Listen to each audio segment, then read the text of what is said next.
السلام عليكم متابعي القناة، كنتمنى أنكم تكونوا بأفضل حال. كيف ما شفنا الواقعة اللي وقعت لنجاة حتاب والابنة ديالها سامية ديكوك.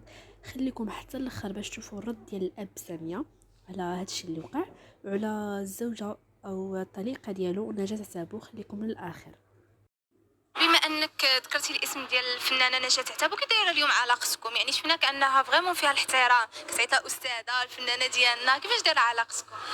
وكنظن بانني معلوم خصني نقول لها الاستاذه نجاة.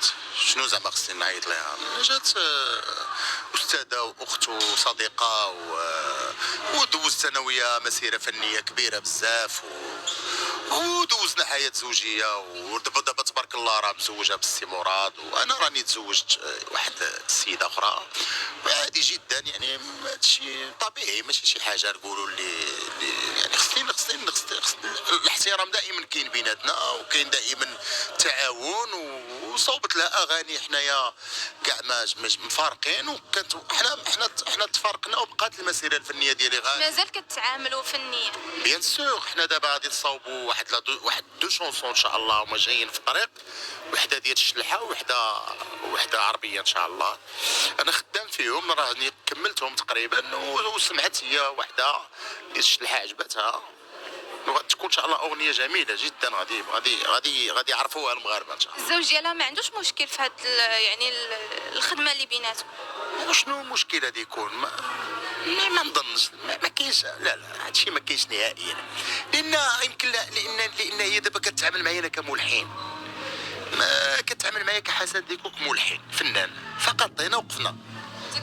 انا كتعامل معاك كفنانه بيان سور، كفنانه بطبيعه الحال. ما هي كفنانه، ولكن في حياتي الشخصيه انا هذيك موت ولادي، سي لا مير دو مي زونفون، على راسي من الفوق. ماشي وي. لا شوف، حنا الحمد لله، حنا تربينا على هادشي. لا انا لا هي لا الناس اللي في الشكل ديالنا، حنا ما مر كان بيناتنا العداء ولا عمرنا وصلنا لشي حاجه خايبه الحمد لله. فين غبرتي؟ بزاف ديال الناس كيسولوا فين غبرتي. وراه نتوما غبرتوا. حنا موجودين. انا موجود غير شويه تلفزيون مقصر في حقي، ما تعيطوش ليا بزاف.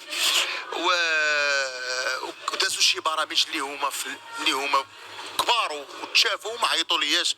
شنو السبب؟ الله اعلم، ما نعرف.